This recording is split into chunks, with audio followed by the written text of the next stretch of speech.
Assalamualaikum sahabat-sahabat proyek kita yang dirahmati Allah. Hari ini proyek kita akan menceritakan seorang anak yatim piatu yang ditudih mencuri dan difitnah oleh orang terkaya di desanya. Namun sebelumnya saya sarankan untuk menuliskan sholawat Nabi Muhammad agar kelak sholawat ini menjadi saksi untuk mendapat syafaat di akhirat. Like dan subscribe ke channel ini sangat membantu menyebarkan dakwah Islam dan menjadi amal jariah. Pagi itu, langit desa Karangjati belum sepenuhnya cerah. Kabut tipis masih menggantung di atas pepohonan, dan embun menggumpal di ujung daun pisang yang tumbuh liar di pinggir jalan tanah. Desa itu terletak di kaki gunung, tempat angin sejuk selalu berhembus setiap pagi, membawa aroma tanah basah dan dedaunan tua. Di ujung desa, berdiri sebuah gubuk kayu berukuran kecil, berdinding anyaman bambu dan beratap seng tua yang berkarat. Di dalamnya tinggal seorang anak lelaki bernama Revan. Usianya baru 11 tahun, namun hidup telah memaksanya dewasa lebih cepat dari anak-anak lain seusianya. Sejak kedua orang tuanya meninggal dalam kecelakaan saat ia berumur 7 tahun, Revan tinggal sendiri di gubuk itu. Tak ada sanak saudara, tak ada pelukan hangat di malam hari. Hanya keheningan yang menemaninya setiap pulang kerja. Revan terbangun lebih awal dari biasanya. Ia duduk di depan pintu gubuknya sambil memeluk lutut, memandangi ladang kecil di samping rumahnya yang masih ditumbuhi rumput liar dan batu-batu tajam. Ladang itu dulunya milik ayahnya, tapi sejak ayah dan ibunya tiada, tak ada lagi yang mengurusnya. Revan terlalu kecil untuk bercocok tanam, terlalu lelah untuk berpikir tentang masa depan. Setiap harinya ia hanya fokus pada satu hal, bertahan hidup. Dengan pakaian lusuh dan celana yang mulai robek di lutut, Revan mengambil topi jerami usang dan sehelai kain lep yang biasa ia gunakan untuk menyeka keringat. Ia memulai langkahnya menyusuri jalan setapak menuju ladang Pak Heru, tempat ia bekerja sejak beberapa bulan terakhir. Jaraknya sekitar 2 kilometer dari rumahnya, melewati kebun bambu, sawah yang luas, dan sungai kecil yang gemericiknya selalu menenangkan hati. Pak Heru adalah orang terkaya di desa Karangjati. Ia memiliki banyak ladang, termasuk ladang cabai yang paling luas dan terkenal hasilnya di pasar kecamatan. Warga desa menghormatinya, tapi juga diam-diam takut padanya. Pak Heru dikenal tegas, tak segan memarahi siapapun yang membuat kesalahan. Tapi bagi Revan, bekerja di ladang Pak Heru adalah satu-satunya cara untuk mengisi perutnya. Setibanya di ladang, Revan langsung mengambil keranjang bambu dan mulai memetik cabai satu persatu. Ia selalu berhati-hati agar tidak merusak batangnya. Tangannya kecil tapi cekatan. Ia tahu betul bagaimana memetik cabai yang sudah matang tanpa menyakiti tanaman. Meskipun panas matahari makin terik, Revan terus bekerja tanpa banyak bicara. Ia hanya sesekali mengusap keringat yang menetes ke matanya. Namun diam-diam, beberapa pekerja lain memerhatikannya. Mereka tak suka melihat bocah kecil itu bekerja lebih rajin dari mereka. Ada yang merasa tersaingi, ada yang merasa terganggu. Bisik-bisik pun mulai terdengar, menyebar dari satu mulut ke mulut lainnya. Kata-kata bernada sinis berputar di antara para pekerja dewasa. Anak kecil itu terlalu rajin, nanti bisa-bisa upah kita dikurangi, kata seorang lelaki paruh baya. Jangan-jangan dia punya niat lain. Siapa tahu dia diam-diam ambil hasil panen buat dirinya, sahut yang lain. Hari berlalu dengan cepat. Sore menjelang ketika langit mulai berubah jingga. Revan menyelesaikan pekerjaannya dan bersiap pulang. Tapi belum sempat ia melangkah, tiba-tiba mandor ladang memanggil namanya dengan suara keras. Revan, ke gubuk pengawasan sekarang. Pak Heru ingin bicara. Langkah Revan terhenti. Ia menoleh, hatinya mulai tak tenang. Ia tidak merasa melakukan kesalahan hari itu. Tapi suara mandor terdengar serius, dan wajahnya terlihat gelap. Revan mengikuti dengan pelan, menyusuri jalan kecil menuju gubuk pengawasan. Di dalam gubuk itu, Pak Heru duduk di kursi kayu, mengenakan topi lebar dan kemeja putih yang selalu rapi. Di sampingnya berdiri dua pekerja dan sang mandor. Wajah-wajah mereka menatap Revan dengan curiga. Revan, suara Pak Heru dalam dan dingin. Kami kehilangan sebagian hasil panen dari blok selatan kemarin. Dan kata orang, kamu yang terakhir terlihat di sana. Revan terdiam. Jantungnya berdegup keras. Ia merasa seperti diseret ke dalam mimpi buruk yang tak pernah ia bayangkan. Saya tidak pernah mengambil apapun, Pak, ucapnya pelan, nyaris tak terdengar. Pak Heru menyipitkan mata. Kamu tinggal sendiri. Tak ada yang tahu apa yang kamu butuhkan. Siapa yang bisa menjamin kamu jujur? Suasana di dalam gubuk menjadi tegang. Revan menatap wajah orang-orang di sekelilingnya, berharap ada satu saja yang percaya padanya. Tapi tidak ada. Semua pandangan itu sama dinginnya. Mulai hari ini, kamu tidak lagi bekerja di ladang ini, kata Pak Heru sambil berdiri. Kamu bisa pulang.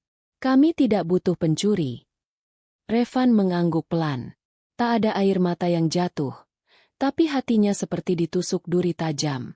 Ia keluar dari gubuk itu dengan langkah gontai, menyusuri jalan pulang yang terasa lebih panjang dari biasanya. Angin sore meniup rambutnya yang kotor. Langit mulai gelap. Suara jangkrik perlahan menggantikan hiruk-pikuk siang hari.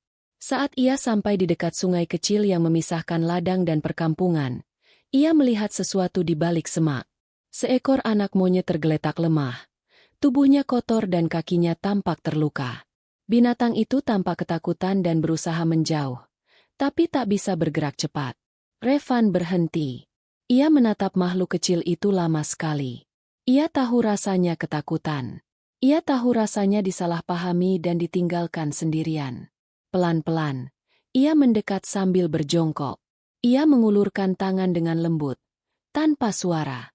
Monyet itu memandangnya. Matanya penuh curiga. Tapi ketika Revan menyentuh kakinya dengan pelan, binatang itu tidak melawan. Aku juga sendirian, bisik Revan. Nyaris seperti berbicara pada dirinya sendiri. Kita sama-sama luka ya. Ia mengangkat anak monyet itu dengan hati-hati, lalu membawanya pulang dalam dekapan. Langit semakin gelap, dan malam mulai turun di atas desa Karangjati. Tapi di dalam gubuk tua yang sunyi, Revan menyalakan pelita kecil. Untuk pertama kalinya setelah sekian lama, ada kehidupan lain yang menemani keheningan malamnya. Di bawah cahaya temaram lampu minyak, gubuk Revan tampak berbeda malam itu. Biasanya hanya dihuni kesunyian dan dingin malam, tapi kini terdengar suara napas lembut dari sudut ruangan. Anak monyet kecil yang tadi sore ia temukan telah dibaringkan di atas tikar lusuh, dengan kain bekas membalut kakinya yang luka. Revan menatap binatang itu dengan rasa iba. Ia belum pernah merawat hewan sebelumnya. Tapi ada sesuatu di mata monyet kecil itu yang membuatnya yakin mereka sejiwa. Monyet itu menggigil, mungkin karena dingin atau rasa takut.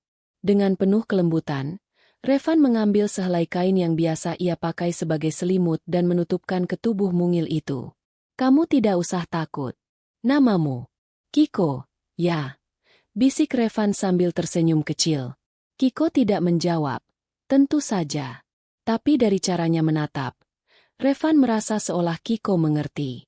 Seolah mereka berdua telah melalui perjalanan panjang yang akhirnya mempertemukan mereka di tikungan takdir.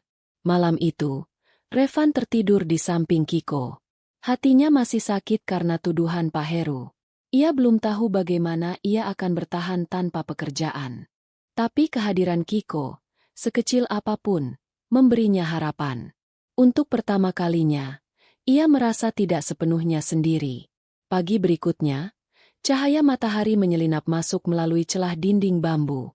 Revan terbangun dan mendapati Kiko sudah duduk bersandar di pojok ruangan, menatapnya dengan mata bulat yang tenang. Luka di kakinya belum sembuh, tapi terlihat lebih kering dari kemarin. Revan merasa lega. Ia berdiri, meregangkan tubuh, lalu meminum seteguk air dari kendi tanah liat. Perutnya lapar. Tapi dapur tak menyimpan apapun selain nasi sisa semalam. Ia tahu tak bisa mengandalkan bantuan siapapun. Sejak namanya tercoreng, tak ada lagi tetangga yang ramah padanya. Bahkan Ibu Warni, penjual sayur di ujung gang, kini selalu menutup jendela ketika ia lewat. Tapi Revan tidak menyerah. Ia berjalan ke ladang kecil di samping rumahnya. Ladang itu dulunya milik almarhum ayahnya, tapi sejak kepergiannya, tak ada lagi yang mengurus. Tanahnya kering, penuh semak liar dan batu. Namun hari ini, Revan membawa cangkul tua dan tekad baru. Dengan semangat yang entah datang dari mana, Ia mulai mencangkul tanah itu. Kiko duduk di pinggir, memperhatikannya sambil sesekali memiringkan kepala. Mungkin heran melihat seorang anak kecil bekerja seperti orang dewasa. Tapi Revan terus mencangkul, mencabuti rumput, memunguti batu, menggali lubang satu persatu. Hari-hari berikutnya diisi dengan kegiatan yang sama. Setiap pagi, Revan mencangkul. Setiap sore, ia menyiram tanah yang mulai gembur. Dan setiap malam, ia tidur di samping Kiko, berbicara tentang impian-impian kecilnya yang belum sempat tumbuh. Beberapa minggu berlalu. Luka di kaki Kiko hampir sembuh. Ia sudah bisa melompat kecil, kadang mengikuti Revan saat ke ladang, kadang duduk di atas pohon jambu di belakang rumah. Kiko seolah mengerti ritme kehidupan baru Revan, dan menjadi teman setia yang tak pernah pergi. Suatu sore, saat Revan sedang mencangkul, seorang lelaki tua berhenti di depan ladangnya. Namanya Pak Bejo, pensiunan petani yang dulu sahabat ayah Revan. Ia menatap anak itu dengan rasa haru. "Kamu sendirian mengurus ini semua?" tanya Pak Bejo. Revan mengangguk. "Saya ingin tanam cabai sendiri, Pak. Biar bisa makan tanpa minta siapa-siapa." Pak Bejo terdiam. Ia lalu berjongkok, meraba tanah yang sudah digemburkan. Wajahnya terlihat terkejut. Tanah ini dulu tandus, tapi sekarang subur sekali. "Kamu beri apa?" Revan mengangkat bahu. "Saya cuma siram tiap hari. Sama saya bilang ke Allah, kalau saya pengen punya ladang sendiri." Pak Bejo menatap Revan lama. Ia lalu berdiri, mengangguk pelan. "Kalau begitu, tunggu di sini. Bapak punya bibit cabai sisa panen kemarin. Kalau kamu mau, ambil saja." Hari itu, Revan pulang membawa 2 kantong bibit cabai merah keriting. Ia mencium bau tanah dan bibit dengan hati yang berdebar. Ia tahu ini bukan sekadar tanaman. Ini adalah kesempatan. Dan ia tidak ingin menyia-nyiakannya. Malam itu, Revan duduk di depan ladangnya bersama Kiko. Cahaya bulan memantul di wajahnya yang mulai berubah. Ada semangat baru, seperti api kecil yang perlahan menyala di dalam dadanya. "Kiko, mulai besok kita tanam cabai, ya? Kita buktikan, kalau tanah yang dirawat dengan hati, bisa tumbuh lebih baik dari ladang manapun." Kiko mengangkat tangannya seolah menyetujui. Revan tertawa kecil. Suara tawa yang sudah lama hilang dari rumah itu. Waktu terus berjalan. Ladang kecil di samping rumah Revan berubah dari gersang menjadi hijau. Daun-daun cabai mulai tumbuh subur. Setiap pagi, Revan menyiramnya, mencabut gulma, dan memeriksa satu persatu batang tanaman. Kiko selalu ikut, kadang berlarian di antara pohon, kadang hanya duduk mengawasi. Tanpa pupuk mahal, tanpa alat canggih, ladang itu tumbuh dengan luar biasa. Mungkin karena Revan menyentuhnya dengan cinta. Mungkin karena Allah merestui ketulusan hati anak kecil itu. Kabar tentang ladang Revan perlahan menyebar ke telinga warga desa. Awalnya hanya bisik-bisik, lalu menjadi perbincangan. Orang mulai penasaran. Bagaimana bisa ladang seorang anak yatim piatu lebih subur dari ladang Pak Heru yang luas dan mahal perawatannya? Dan ketika kabar itu sampai ke telinga Pak Heru, wajahnya berubah. "Ladang anak itu? Subur?" gumamnya, nyaris tak percaya. Ia menatap keluar jendela rumah besarnya, menatap ke arah barat, ke arah ladang kecil yang dulu ia remehkan. Ladang itu, yang dulunya sepi dan gersang, kini jadi perhatian seluruh desa. Namun di balik tatapan Pak Heru yang gelap, tersimpan niat baru. Sesuatu yang perlahan menyusun rencana untuk kembali mencoreng nama Revan. Bukan dengan tuduhan, tapi dengan fitnah yang lebih halus, lebih berbahaya. Dan malam pun turun, sementara Revan, yang tak tahu apa-apa, tidur di samping Kiko, ditemani mimpi tentang panen pertama mereka. Pagi itu, matahari belum sepenuhnya naik, tapi ladang Revan sudah ramai oleh suara kicau burung dan gemericik air dari ember siraman. Di antara deretan tanaman cabai yang tumbuh rapi dan sehat, Revan menyusuri baris demi baris dengan selang kecil di tangan dan wajah cerah penuh semangat. Daun-daun hijau muda tampak segar setelah semalaman diselimuti embun. Cabai-cabai muda sudah mulai berbuah. Warnanya masih hijau, tapi bentuknya ramping dan padat. Sebentar lagi, mereka akan matang dan memerah. Kiko duduk di atas batang pohon jambu di pinggir ladang, mengawasi Revan seperti seorang penjaga kecil. Ia sesekali bersiul pelan, lalu melompat turun, menghampiri Revan dan mengambilkan alat-alat kecil seperti cangkul mini atau tali pengikat tanaman. Tingkahnya lucu, tapi juga berguna. Revan sering menyebut Kiko sebagai sahabat sekaligus asistennya. Di ujung ladang, Pak Bejo kembali datang. Kali ini membawa timbangan tua dan 2 karung kosong. Revan, kalau panen pertamamu lancar, nanti Bapak bantu kamu bawa ke pasar. Kita jual di kios langganan. Insya Allah laku cepat. Revan mengangguk penuh harap. Terima kasih, Pak. Saya ingin cabai ini bisa bantu saya beli beras. Dan mungkin, perbaiki atap rumah. Pak Bejo tersenyum. Bisa, Nak. Semua bisa kalau kamu terus kerja sekeras ini. Namun tak jauh dari ladang Revan, seseorang sedang mengintai dari balik rimbunan pohon pisang. Wajahnya tirus, sorot matanya tajam dan penuh iri. Namanya Roni, salah satu pekerja lama di ladang Pak Heru. Ia mendengar sendiri bagaimana Pak Heru marah ketika tahu kabar ladang Revan mulai menghasilkan. Tak perlu banyak bicara. Pak Heru hanya berkata dingin, "Kamu tahu yang harus kamu lakukan." Dan pagi itu, Roni datang untuk menanam keburukan. Malam harinya, saat desa mulai tidur dan bintang-bintang berjaga di langit, ladang Revan kembali menjadi sasaran. Roni menyelinap diam-diam dengan membawa 1 karung penuh bangkai daun cabai yang layu dan busuk dari ladang Pak Heru. Ia menebarkannya ke beberapa bagian ladang Revan, lalu menyiramnya dengan air campuran cairan pahit dari pestisida kadaluarsa. Ia tahu tanaman akan tetap baik-baik saja, karena semua yang ditebarkan bukan berasal dari ladang Revan. Tapi tujuannya bukan merusak. Tujuannya membuat fitnah tumbuh, seperti gulma liar yang membelit hati manusia. Keesokan harinya, warga desa digemparkan oleh kabar yang menyebar lebih cepat dari angin pagi. Cabai Revan disiram racun, ujar seorang ibu di warung kopi.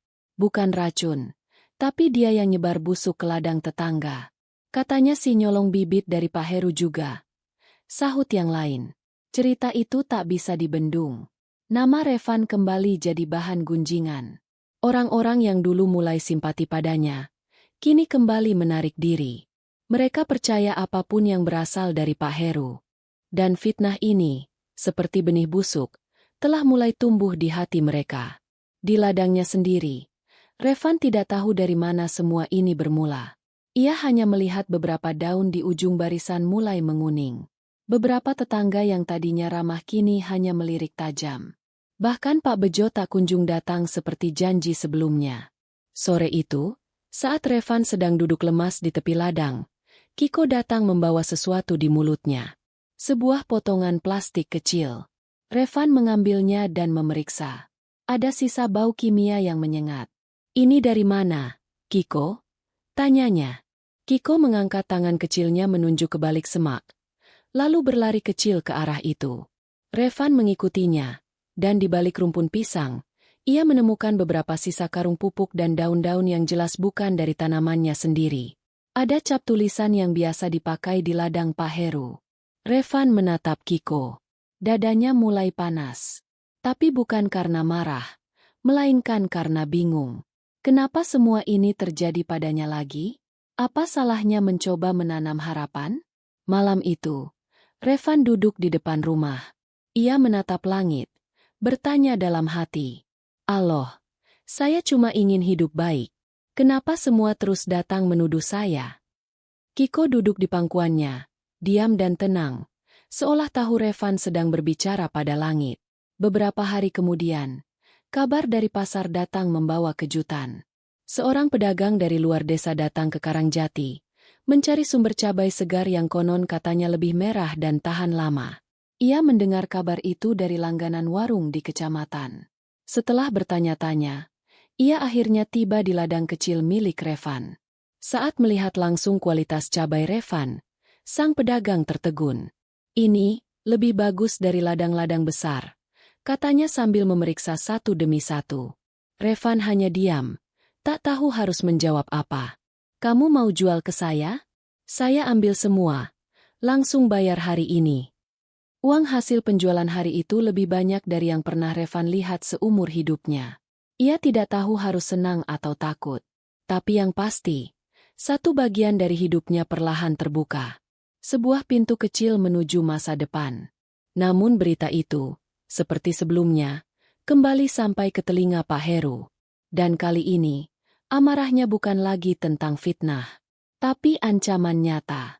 Ladang kecil milik seorang anak yatim piatu, kini mulai menggeser kekuasaan bisnis yang sudah ia bangun bertahun-tahun. Pak Heru menatap Roni yang berdiri di hadapannya. Gagal lagi. Sekarang kita harus pakai cara lain. Roni menunduk. Mau saya bikin ladangnya terbakar, Pak? Pak Heru mengangkat alis. Tidak. Terlalu jelas. Kita cari cara yang lebih halus. Kita buat dia jatuh dari dalam. Dan malam pun kembali menyelimuti desa Karangjati. Sementara di ujung desa, cahaya pelita di gubuk bambu kecil masih menyala. Di dalamnya, Revan dan Kiko tertidur dengan hati yang lelah tapi tetap jujur. Mereka belum tahu, badai berikutnya sedang bersiap menunggu di balik fajar. Matahari baru saja muncul dari balik perbukitan saat Revan keluar dari rumahnya dengan keranjang anyaman di tangan. Embun masih bergelayut di ujung daun, dan udara pagi membawa bau tanah basah yang menyegarkan. Di ladangnya, buah-buah cabai mulai memerah dengan sempurna, siap dipanen. Meski hati Revan masih diliputi kekhawatiran akibat fitnah yang baru-baru ini menyerangnya, ia mencoba untuk tetap tenang. Kiko melompat turun dari pohon jambu, lalu berjalan berdampingan dengannya menuju barisan tanaman cabai. Hari ini kita panen lagi, Kiko, bisik Revan.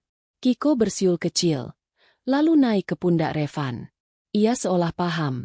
Hari ini akan jadi hari yang penting. Revan mulai memetik cabai satu demi satu dengan hati-hati. Warna merah cerah buah-buah itu tampak kontras dengan hijaunya dedaunan. Di tengah panen, datang seorang lelaki tua berjalan perlahan dari arah jalan setapak. Revan menghentikan tangannya dan menoleh. Ternyata itu Pak Leman, petugas pasar kecamatan yang terkenal jujur dan disegani. Wajahnya ramah, tapi sorot matanya tajam, seperti seseorang yang sedang mencari jawaban. Revan, panggilnya. Iya, Pak. Jawab Revan sambil mengangguk sopan. Pak Leman melangkah masuk ke ladang, memeriksa tanaman-tanaman cabai di sekitar. Aku dengar dari pedagang cabai di pasar. Katanya kamu panen bagus. Aku lihat sendiri. Ternyata benar. Subur dan rapi. Revan tidak menjawab. Ia tak tahu harus bersikap bagaimana pada orang asing yang tiba-tiba memujinya. Tapi kemudian, Pak Leman menunduk dan mengambil selembar daun yang tampak agak layu. Beberapa orang mulai bilang kamu pakai pupuk kimia yang dilarang. Katanya, ladang kecil bisa sebaik ini pasti karena bahan yang tidak wajar. Dada Revan seketika terasa sesak. Ia tahu fitnah itu mulai menyebar lagi. Kali ini, lebih halus, tapi menyakitkan. Saya nggak pakai apa-apa. Pak, saya cuma rawat ini ladang tiap hari. Saya nyiram pagi sama sore. Saya cuma pengin hidup tenang. Pak Leman menatap wajah Revan lekat-lekat, lalu menghela napas. Aku percaya kamu, Nak, tapi hati-hati. Banyak mata yang mengintai kamu sekarang. Ia kemudian pergi, meninggalkan Revan yang kembali terduduk di tanah. Ucapannya menggantung di udara, seperti awan hitam yang menutupi langit cerah. Sore itu, Revan membawa cabai hasil panennya ke rumah Bu Sulastri, pemilik warung kelontong yang cukup besar di tengah desa. Tapi ketika ia hendak masuk ke pekarangan, Bu Sulastri keluar tergesa-gesa. Maaf, Fen. Saya nggak bisa ambil cabai kamu lagi. Katanya canggung. Kenapa, Bu? Apa ada yang salah sama cabai saya? Bu Sulastri menunduk, lalu berbisik. Ada yang bilang cabai kamu bikin pelanggan sakit perut. Katanya kamu pakai air got buat nyiram. Revan terdiam. Kakinya seolah lumpuh. Fitnah demi fitnah kini masuk ke tubuh tanamannya. Bahkan ke air yang ia siramkan sendiri. Ia pulang dengan pikiran yang kacau. Di rumah, Kiko mencoba menghiburnya dengan tingkah lucunya, tapi Revan hanya bisa duduk diam di ambang pintu. Ia mulai merasa kalah oleh suara-suara yang tak terlihat, tapi menyakitkan.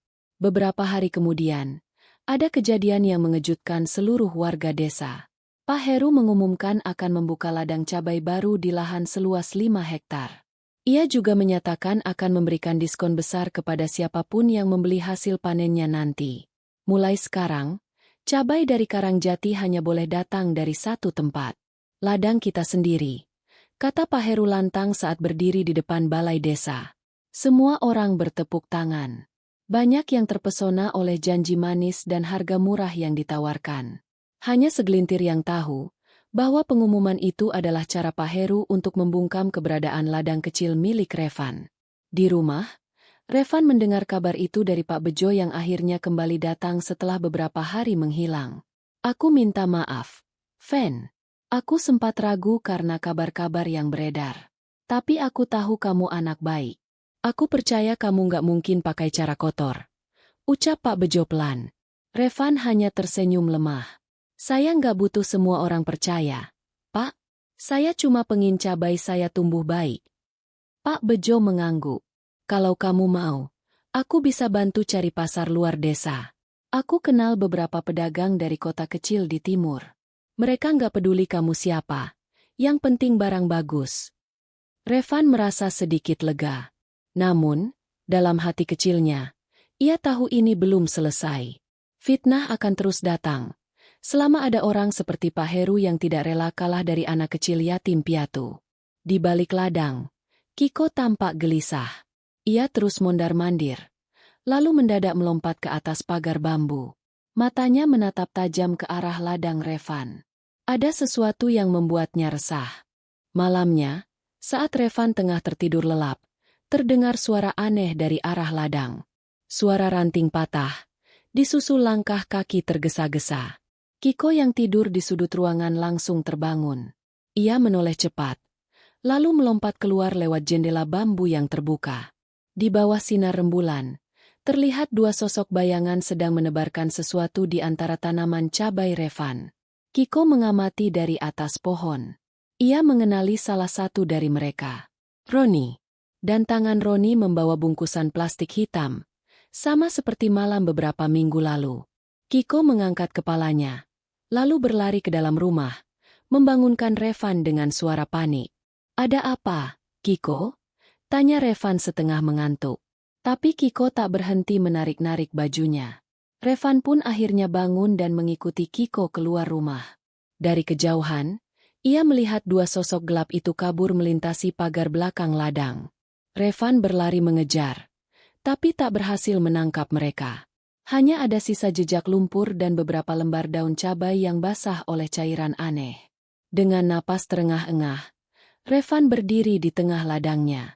Ia menatap tanaman-tanaman itu, lalu menatap langit malam. Kenapa selalu begini? Namun Kiko mendekat, lalu memeluk kaki Revan dengan erat. Pelan-pelan, amarah dalam dada anak itu mereda. Ia tahu, besok akan jadi hari yang lebih sulit. Dan di balik semak-semak, mata-mata itu masih mengintai, belum puas dengan apa yang telah mereka lakukan. Pagi hari di desa Karangjati terasa lebih sunyi dari biasanya. Matahari belum terlalu tinggi, tapi kabut sudah menghilang lebih cepat, seolah menyingkap sesuatu yang selama ini tersembunyi. Revan berdiri di tengah ladangnya, memeriksa setiap batang cabai yang baru saja dirusak semalam.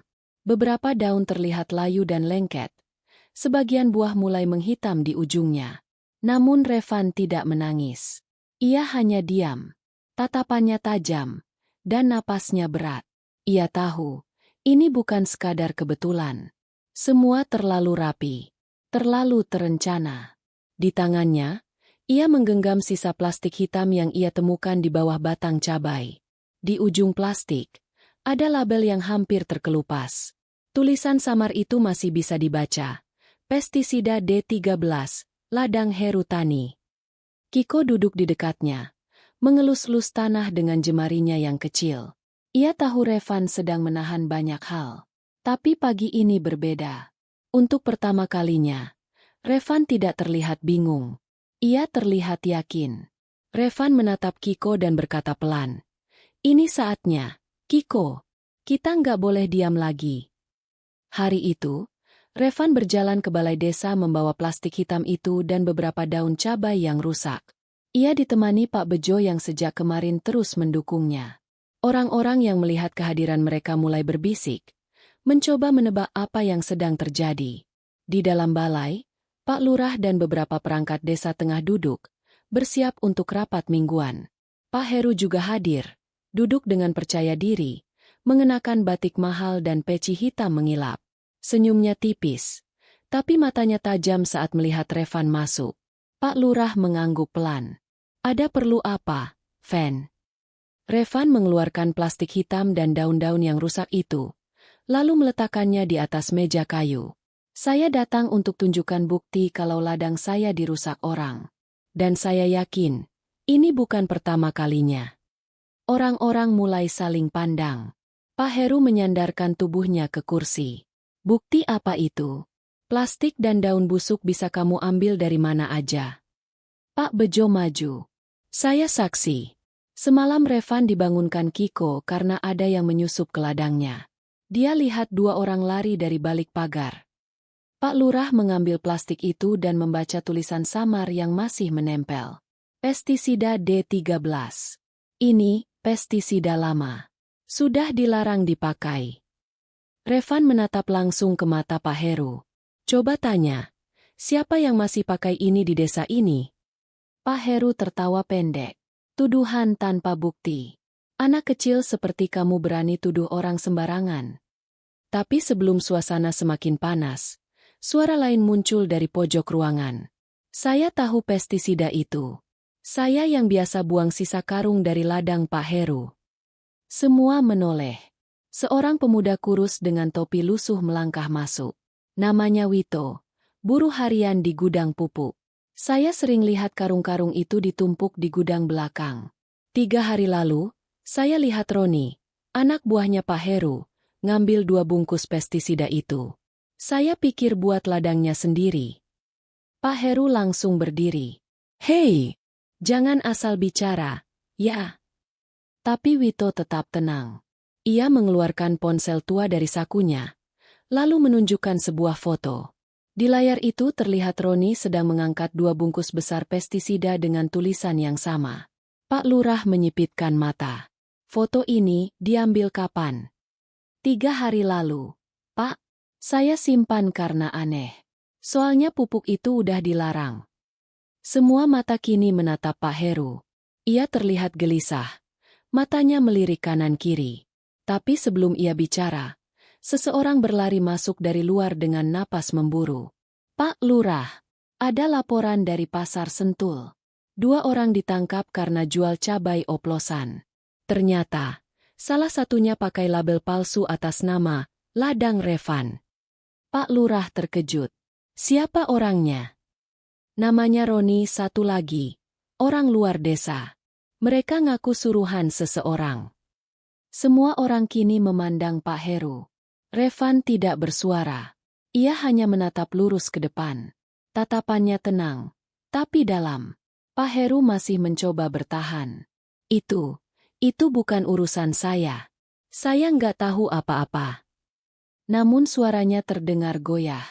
Keringat menetes dari pelipisnya. Orang-orang mulai berbisik.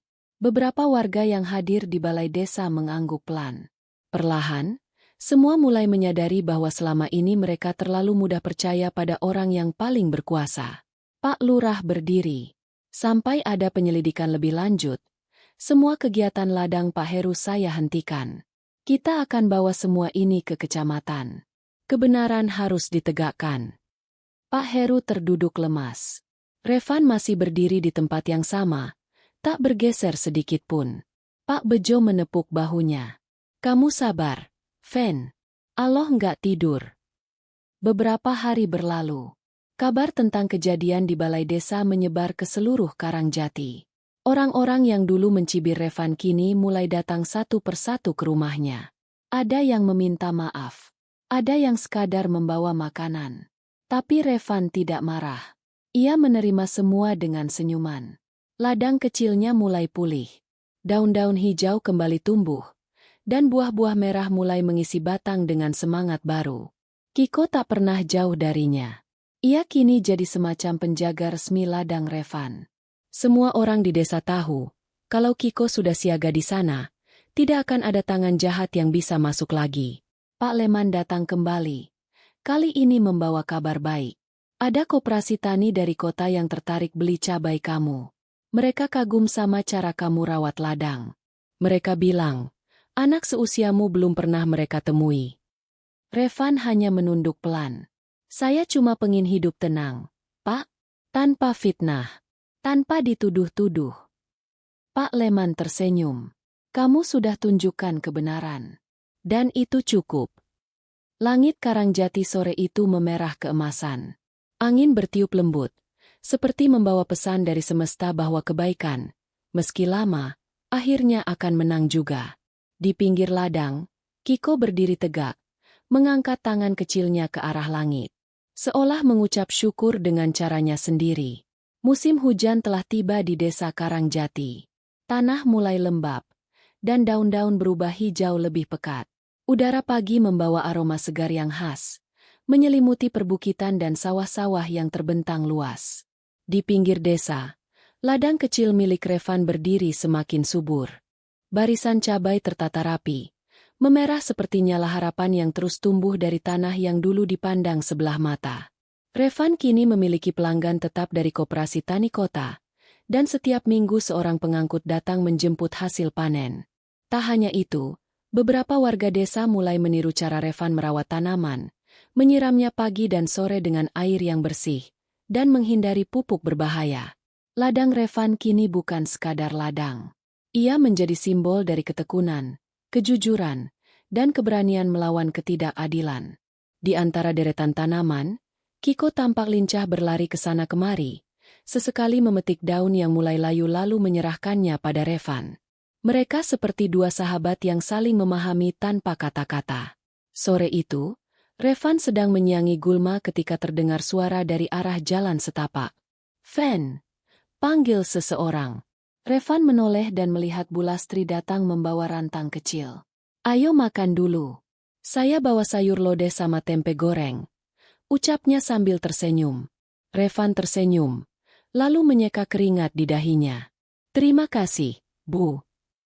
Bulastri meletakkan rantang di atas batu besar dekat ladang, lalu duduk menemani Revan. "Fen, kamu tahu nggak? Sekarang pasar desa mulai kekurangan cabai. Sejak ladang Pak Heru tutup, banyak pedagang bingung cari pasokan. Mereka mulai lirik ladang-ladang kecil seperti kamu." Revan mengangguk pelan. "Saya nggak pengin rebut pelanggan orang lain. Saya cuma pengin ladang ini cukup buat hidup saya." Bulastri menatapnya. Matanya berkaca-kaca. "Kamu kuat, Nak. Kamu sabar. Allah pasti sayang kamu." Mereka makan bersama di bawah pohon mangga tua. Kiko duduk di antara mereka, memakan potongan pisang yang dibawa Bulastri. Di sekeliling mereka, ladang Revan berdiri seperti lukisan hidup, penuh warna dan ketenangan. Beberapa hari kemudian, seorang pria dari kota datang ke rumah Revan. Namanya Pak Guntur, perwakilan dari koperasi yang selama ini membeli hasil panennya. Ia datang membawa berita penting. "Revan, koperasi kami ingin jadikan ladangmu sebagai tempat pelatihan untuk petani muda. Kami ingin anak-anak seumuran kamu belajar langsung di sini." Revan terkejut. "Saya? Melatih orang?" Pak Guntur tertawa. "Iya. Siapa lagi kalau bukan kamu? Kamu bukan cuma rajin, tapi juga jujur. Itu yang susah dicari sekarang." Revan menunduk. Ia belum pernah membayangkan bahwa dirinya akan menjadi guru bagi orang lain. Tapi melihat semangat di mata Pak Guntur, ia tahu bahwa ini bukan soal dia sendiri lagi. Ini soal berbagi. Soal ladang kecil yang bisa tumbuh menjadi ladang kebaikan bagi banyak orang. Hari pelatihan pertama dimulai seminggu kemudian. 7 anak laki-laki dan perempuan dari desa sekitar datang ke ladang Revan. Mereka membawa cangkul kecil, ember air, dan buku catatan. Revan berdiri di depan mereka dengan wajah gugup. "Hari ini kita mulai dari dasar. Kita kenali tanah, air, dan cahaya, ucapnya pelan. Anak-anak mendengarkan dengan penuh perhatian. Kiko melompat ke bahu Revan, seperti memberi semangat. Mereka berjalan di antara barisan tanaman, memeriksa batang yang kuat, daun yang sehat, dan warna cabai yang siap panen. Revan menunjukkan cara memotong daun yang mulai terserang hama, dan bagaimana menyiram akar tanpa membuat tanah becek. Anak-anak mengikuti dengan antusias. Mereka bertanya, mencatat, dan tertawa.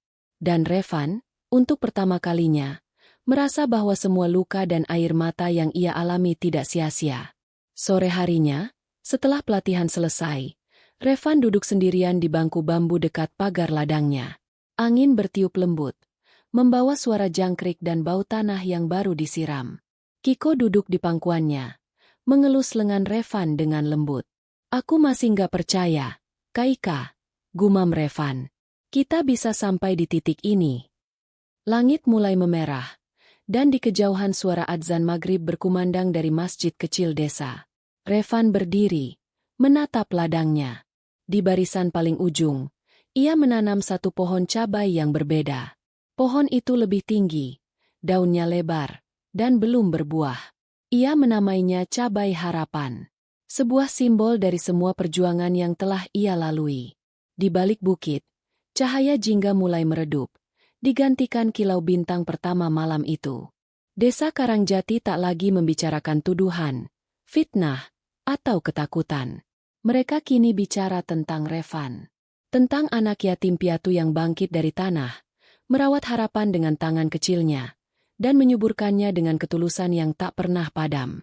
Langit pagi di desa Karangjati tampak mendung.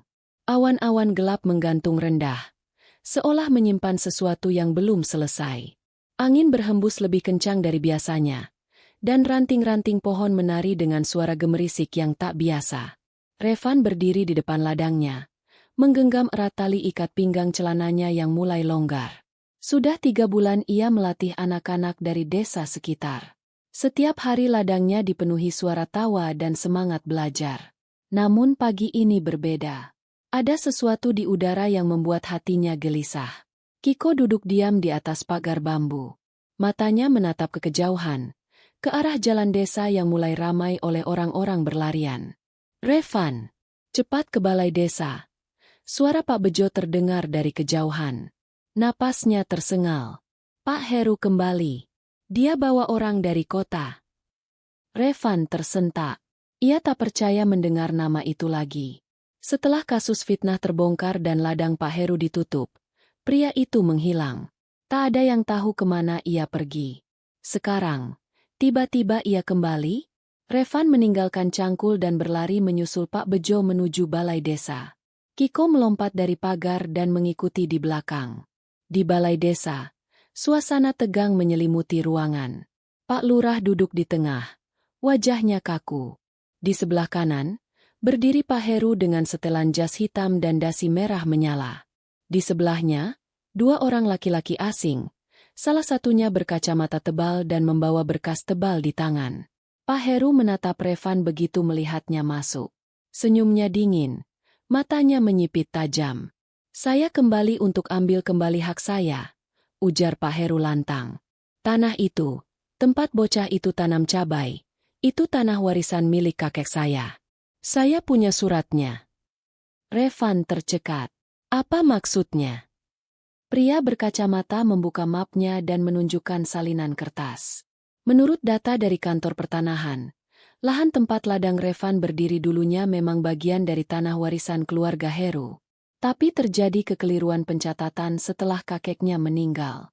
Karena tidak ada yang mengurus, tanah itu tercatat sebagai tanah kosong. Pak Heru menambahkan dengan nada penuh kemenangan.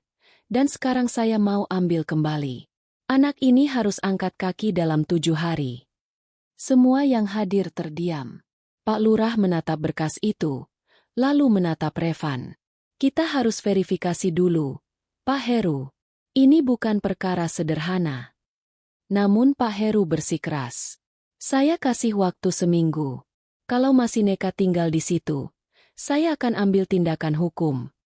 Revan hanya berdiri mematung. Dunia di sekelilingnya seperti membeku. Ladang yang ia rawat sejak kecil.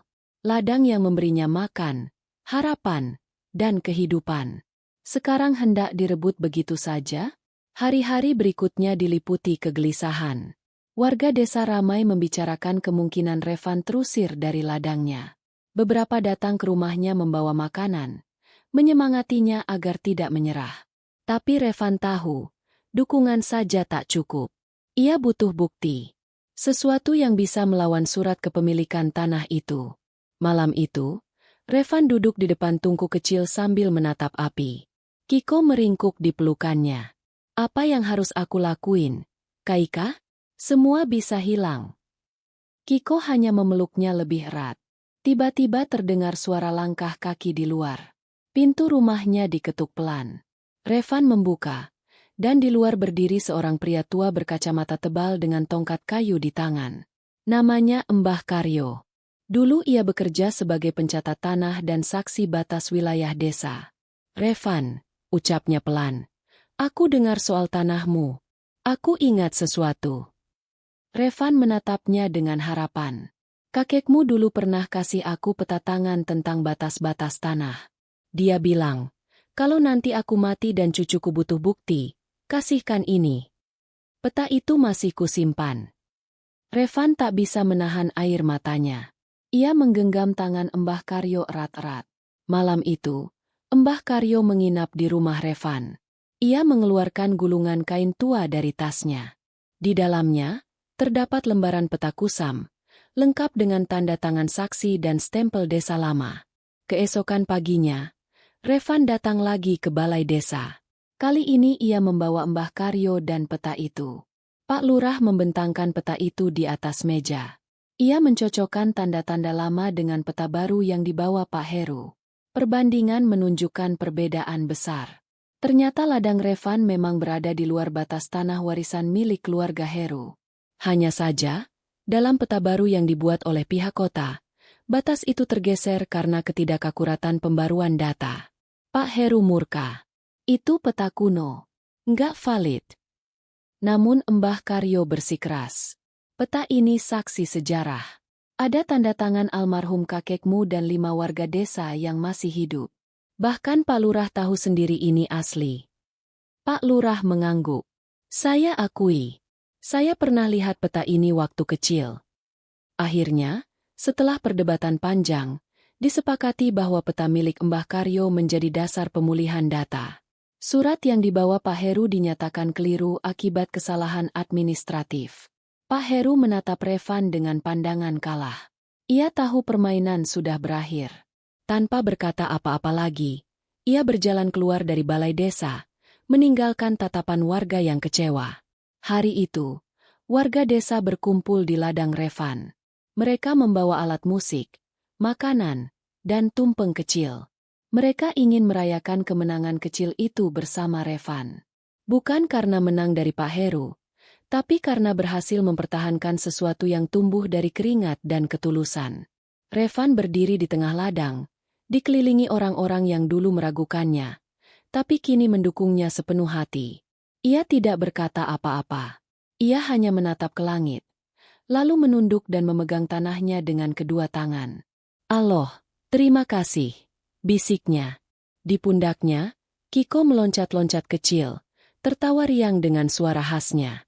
Matahari sore perlahan menyusup di antara celah awan, dan ladang itu kembali bercahaya.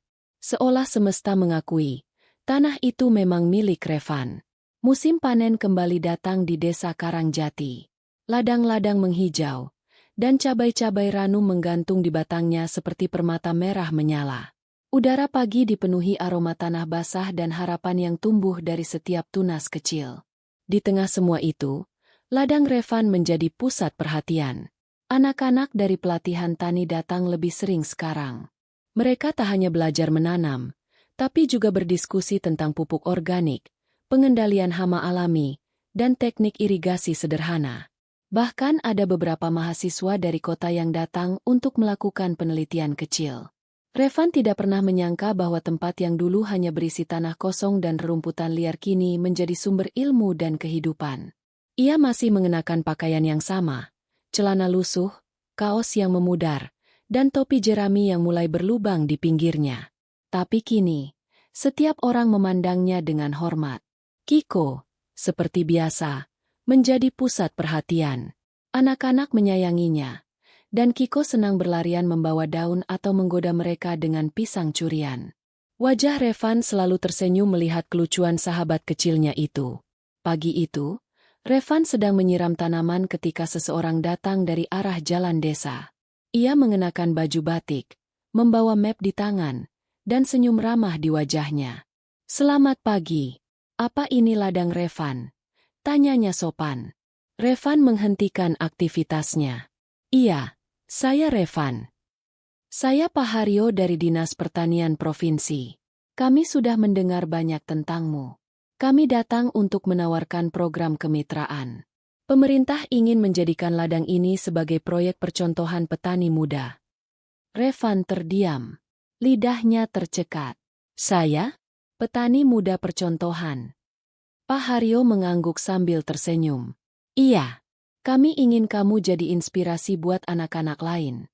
Bukan cuma karena hasil panenmu, tapi juga karena kamu gigih, jujur, dan gak pernah menyerah." Revan menunduk. Ada getar halus di dadanya. Ia teringat semua yang telah ia lewati. Rasa lapar, dituduh mencuri, difitnah, hingga hampir kehilangan tanah. Tapi ia bertahan.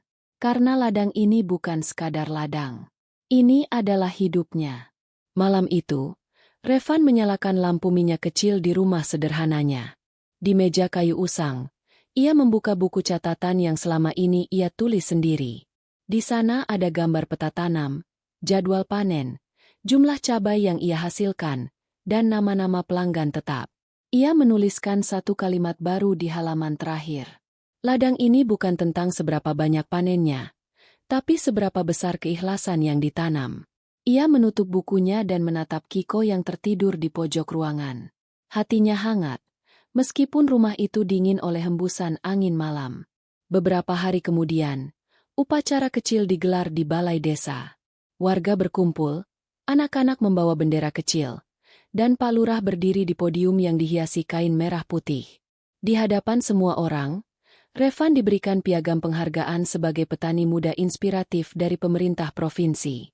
"Revan bukan hanya menjaga tanahnya," kata Pak Lurah dalam pidatonya, "tapi juga menjaga hati kita semua dari keringnya harapan." Semua orang bertepuk tangan. Revan maju ke depan. Wajahnya sedikit gugup, tapi ia tahu bahwa hari ini adalah hari yang akan selalu ia kenang. "Saya bukan siapa-siapa," ucapnya pelan. "Saya cuma anak kecil yang pengen hidup. Tapi Allah kasih saya ladang ini, dan teman kecil yang selalu setia. Saya cuma ngerawat apa yang saya punya." Tak ada tepuk tangan sekeras itu sebelumnya. Bahkan beberapa warga yang dulu meragukan Revan kini berdiri dan mengangguk penuh hormat. Ada yang menitikkan air mata. Ada yang berbisik, "Anak ini luar biasa." Ladang Revan kini tak pernah sepi. Setiap minggu, kelompok tani dari luar desa datang berkunjung. Anak-anak sekolah dasar belajar menanam sambil bermain. Bahkan televisi lokal sempat datang dan mewawancarai Revan. Namun Revan tetap sederhana. Ia masih bangun sebelum subuh, membersihkan ladang, memberi makan Kiko, dan menyiram tanaman dengan tangan sendiri. Ia menolak tawaran untuk pindah ke kota, karena bagi Revan, kehidupan terbaik adalah ketika kaki tetap menginjak tanah dan hati tetap merunduk ke langit. Suatu malam, hujan deras mengguyur desa. Petir menyambar di kejauhan, dan suara angin mengguncang genteng-genteng rumah. Revan duduk di dalam rumah, memeluk Kiko erat-erat. Ia teringat masa kecilnya saat badai datang dan ia sendirian di bawah atap reot rumah peninggalan orang tuanya. Kini ia tidak lagi sendiri. Ia punya Kiko. Ia punya ladang. Ia punya desa yang menghargainya. Dan ia punya kekuatan yang tumbuh dari tanah. Kekuatan yang tidak terlihat tapi mampu mengubah segalanya. Di tengah suara hujan, ia berbisik pada dirinya sendiri. Semua luka sudah tumbuh jadi cahaya. Di luar sana, ladang cabainya diterpa hujan. Tapi Revan tahu, esok pagi, daun-daun akan lebih hijau, dan cabai akan tumbuh lebih merah. Karena begitulah hidup bekerja. Dari luka, lahirlah kekuatan. Mentari pagi menyapa desa Karangjati dengan sinar keemasan yang hangat. Embun di daun-daun cabai berkilauan seperti mutiara kecil. Di ladang Revan, segalanya tampak rapi dan subur. Barisan tanaman cabai tumbuh seimbang, berbuah lebat, dan berwarna merah cerah. Hati siapapun yang melihatnya pasti akan terasa teduh. Revan memandangi ladangnya sambil berdiri di pematang. Di pundaknya, Kiko bergelantungan, menggoyangkan ekornya ke kanan dan kiri. Usia Revan memang baru 11 tahun, namun kedewasaan di wajah dan sikapnya seperti jauh melampaui usianya. Hari itu, seorang wanita tua datang ke ladangnya. Ia mengenakan kebaya coklat tua dan kerudung lusuh. Langkahnya pelan tapi penuh keyakinan. Revan menghampiri dan menyambutnya dengan senyum hangat. "Assalamualaikum, Mbah." "Waalaikumsalam, Nak Revan. Aku Mbah Lini. Dulu aku teman almarhum ibumu waktu muda," ucap wanita itu dengan suara parau. Revan tertegun. Ia belum pernah bertemu wanita ini sebelumnya. Tapi hatinya merasa hangat. "Aku dengar semua kisahmu. Kamu anak yang luar biasa. Ibumu pasti bangga dari sana. Aku kesini bukan cuma ingin melihat ladangmu, tapi juga memberikan sesuatu yang dititipkan ibumu dulu sebelum dia pergi." Mbah Lini membuka tas kain kecilnya, lalu mengeluarkan kotak kayu tua. Kayu itu sudah mulai lapuk, tapi ukirannya masih terlihat jelas. Revan membukanya perlahan. Di dalamnya, ada sebuah liontin kecil berbentuk bulat, sebuah surat yang dilipat rapi, dan selembar foto usang. Itu foto ibunya, muda, sedang menggendong bayi. Revan memandanginya lama, lalu membuka surat itu perlahan. Tulisan tangan ibunya masih rapi dan lembut. "Nak Revan, kalau suatu hari kamu menemukan surat ini, berarti kamu sudah cukup kuat untuk berdiri sendiri. Ingatlah bahwa hidup tidak akan pernah mudah. Tapi selagi kamu jujur, ikhlas, dan percaya pada Allah, kamu akan selalu dibimbing. Tanah itu bukan sekadar ladang. Itu adalah warisan dari langit. Rawatlah, lindungilah, dan jadilah cahaya untuk orang lain, walaupun hidup pernah membuatmu gelap." Tangis Revan pecah. Ia menunduk, menggenggam surat itu erat-erat, dan air matanya jatuh ke tanah. Kiko mendekat, memeluknya dengan kedua tangan mungilnya. Beberapa warga yang berada di sekitar ladang pun ikut terdiam, menyaksikan momen yang penuh makna itu. Beberapa minggu kemudian, Revan menerima undangan dari kabupaten. Ia diminta hadir dalam acara penghargaan petani muda nasional. Namanya masuk sebagai salah satu penerima Anugerah Pemuda Tani Harapan Negeri. Sebuah penghargaan bergengsi yang belum pernah diberikan pada anak seusianya. Pak Lurah mengantar Revan ke kota bersama 2 warga desa. Kiko ikut serta, mengenakan rompi kecil buatan anak-anak perempuan di desa.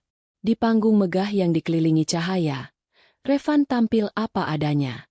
Ia membawa seikat cabai dari ladangnya, lalu menyerahkannya kepada juri sambil berkata, "Saya hanya menanam dengan hati. Kalau kita jaga tanah dengan jujur, tanah akan menjaga kita kembali." Ruangan itu hening sejenak, lalu meledak oleh tepuk tangan. Beberapa pejabat teras mengangguk penuh hormat. Di antara keramaian, seorang wartawan mendekatinya dan bertanya, "Revan, apa cita-citamu setelah ini?" Revan tersenyum pelan. Matanya menatap jauh ke depan. "Saya nggak punya cita-cita jadi orang kaya atau terkenal. Saya cuma pengen semua anak yatim kayak saya tahu bahwa kita bisa tumbuh dan memberi, walau awalnya kita nggak punya apa-apa." Setelah acara itu, desa Karangjati mulai sering dikunjungi orang luar. Pemerintah membangun balai pelatihan tani muda di dekat ladang Revan. Di tembok bangunannya, tertulis besar sebuah kutipan. "Dari tanah yang dijaga dengan tulus, tumbuh kehidupan yang memberi harapan." Revan sendiri tak pernah berubah. Ia tetap bangun sebelum fajar, menyiram tanaman, memberi makan Kiko, dan mengajak anak-anak desa menanam bibit. Rumahnya yang dulu reot kini diperbaiki oleh warga secara gotong royong. Tapi Revan menolak dibelikan tempat tidur mahal atau televisi baru. Katanya, Hidup itu cukup selama hati tenang dan tanah tetap subur. Di sebuah sore yang tenang, Revan duduk di pinggir ladangnya. Angin berhembus lembut, mengayun cabai-cabai yang menggantung seperti sedang menari. Kiko duduk di sampingnya, mengunyah pisang pelan-pelan. Langit memerah di ujung barat. Revan menengadah, menatap warna jingga yang menyebar seperti lukisan. Ia menarik napas panjang. Hari ini indah, ya, Kaika. Kiko mengangguk. Ia menaruh tangannya di pundak Revan, seperti sahabat yang paham apa yang sedang dirasakan. Revan menatap ladangnya sekali lagi. Lalu ia menunduk dan mencium tanah itu. Terima kasih, Allah. Aku akan terus jaga warisan ini. Bukan karena aku punya, tapi karena aku percaya, semua yang tumbuh dari kebaikan akan kembali jadi kebaikan. Di kejauhan, suara adzan maghrib berkumandang. Perlahan, Revan berdiri dan mengajak Kiko pulang. Cahaya senja mengiringi langkah mereka. Di belakang, ladang cabai itu tetap berdiri gagah, seolah tersenyum dengan kehangatan yang tak bisa diucapkan kata. Dan begitu hari berganti malam, langit desa Karangjati bertabur bintang. Di antara gemerlapnya, ada satu bintang yang paling terang. Mungkin itu adalah warisan dari langit. Warisan untuk anak kecil bernama Revan, yang telah menanam bukan hanya dengan tangan, tapi juga dengan hati. Kisah Revan hanyalah kisah fiktif, namun disusun dengan hati agar terasa nyata. Bukan untuk mengelabui, tapi untuk membuka mata, hati, dan jiwa, bahwa dalam hidup akan selalu ada jalan terang bagi mereka yang sabar, jujur, dan ikhlas dalam menghadapi ujian. Revan, seorang anak yatim piatu yang masih berusia 11 tahun, adalah lambang keteguhan. Meski tubuhnya kecil, namun jiwanya besar. Meski hidupnya penuh kekurangan, namun hatinya kaya akan harapan. Dan meskipun dia sendirian di dunia, ia tidak pernah merasa benar-benar sendiri, karena Allah selalu bersamanya. Di tengah fitnah, Revan tetap diam dan berserah. Di tengah kemiskinan, dia tetap bekerja dan berdoa. Dan saat semua orang meragukannya, dia memilih membuktikan dirinya lewat perbuatan, bukan kemarahan. Inilah pelajaran besar yang bisa kita ambil, bahwa ketulusan yang dirawat dalam diam akan tumbuh jadi pohon keberkahan yang buahnya akan dinikmati bahkan oleh mereka yang pernah merendahkan kita. Allah berfirman dalam Al-Quran Surat Ali Imran ayat 200. Wahai orang-orang yang beriman, bersabarlah kamu dan kuatkanlah kesabaranmu serta tetaplah bersiap siaga di perbatasan negerimu, dan bertakwalah kepada Allah agar kamu beruntung. Quran Surat Ali Imran 200. Ayat ini seolah menjadi pelita dalam langkah Revan.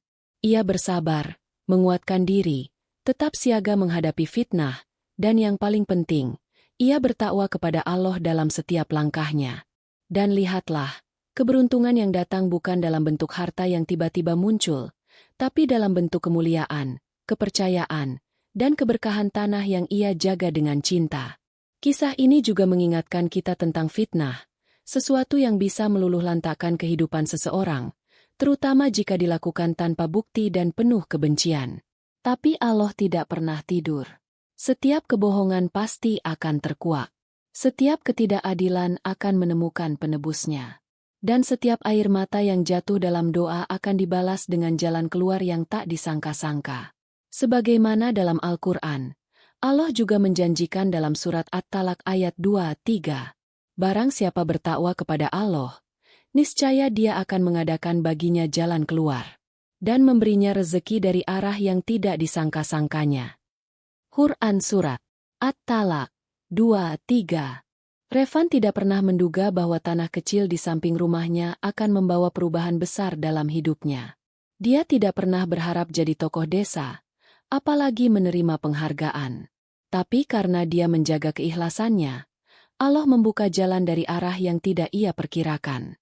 Dan satu hal lagi yang sangat patut direnungi adalah persahabatan Revan dengan seekor anak monyet bernama Kiko. Mungkin di mata manusia, Kiko bukan siapa-siapa. Tapi Allah bisa menjadikan siapapun dan apapun sebagai jalan pertolongannya. Ketika manusia menutup pintu, Allah bisa membuka jendela dari arah langit. Dari makhluk kecil dan tak bersuara seperti Kiko, Revan mendapatkan teman sejati, penenang hati, dan penyemangat hari. Ini mengingatkan kita bahwa dalam hidup, kebaikan bisa datang dalam bentuk yang tak terduga. Jangan remehkan makhluk kecil. Jangan pandang sebelah mata sesuatu yang tampak lemah, karena bisa jadi merekalah jalan Allah untuk menyelamatkan kita. Kisah Revan juga mengajarkan tentang makna warisan sejati. Bukan emas, bukan rumah, bukan sawah, tapi nilai hidup yang ditanam dalam hati. Ibunda Revan meninggalkan ladang kecil, tapi bersama ladang itu, ia wariskan nilai, kerja keras, kejujuran, dan ketawakalan. Nilai itu yang akhirnya menjadikan Revan bukan hanya bertahan hidup, tapi juga hidup dengan penuh keberkahan. Allah juga menegaskan dalam Al-Quran bahwa tidak akan sia-sia kebaikan sekecil apapun. Sebagaimana firman-Nya dalam surat Az-Zalzalah ayat 7-8. Maka barang siapa mengerjakan kebaikan sebesar zarah, niscaya dia akan melihat balasannya. Dan barang siapa mengerjakan kejahatan sebesar zarah, niscaya dia akan melihat balasannya pula. Quran Surat Az-Zalzalah 7-8. Revan menanam bukan hanya cabai, tapi juga ketulusan dan kesabaran. Dan Allah membalasnya dengan ladang yang subur, nama yang harum, dan hidup yang berarti. Sahabat pendengar dan penonton yang dirahmati Allah, mari kita ambil pelajaran dari kisah ini. Mungkin kita bukan yatim piatu seperti Revan, tapi kita pasti pernah merasa sendiri, pernah difitnah, pernah merasa tidak berdaya. Dalam keadaan seperti itu, ingatlah Revan. Ingat bahwa Allah melihat, mendengar, dan tak pernah meninggalkan hamba-Nya yang sabar. Kisah ini memang fiktif, namun terinspirasi dari kenyataan hidup banyak orang di sekitar kita. Mudah-mudahan kisah Revan bisa menjadi pelipur lara, penguat hati, dan penuntun langkah dalam menghadapi ujian kehidupan. Mari kita jaga hati kita dari keputusasaan. Mari kita pelihara kejujuran dalam tindakan. Dan mari kita tanam kebaikan, meskipun dunia kadang membalasnya dengan caci maki. Karena Allah tidak melihat hasil, tapi niat dan usaha yang terus berjalan. Terima kasih telah menyimak kisah ladang kebaikan Revan dari awal hingga akhir. Jika kamu merasa cerita ini menyentuh hati, silakan tinggalkan komentar, klik tombol like, dan subscribe agar tidak ketinggalan kisah-kisah lainnya yang penuh makna. Sampai jumpa di kisah berikutnya. Semoga Allah senantiasa menjaga hati dan langkah kita, serta menjadikan kita pribadi yang kuat dalam ujian, lembut dalam sikap, dan tulus dalam memberi. Wassalamualaikum warahmatullahi wabarakatuh.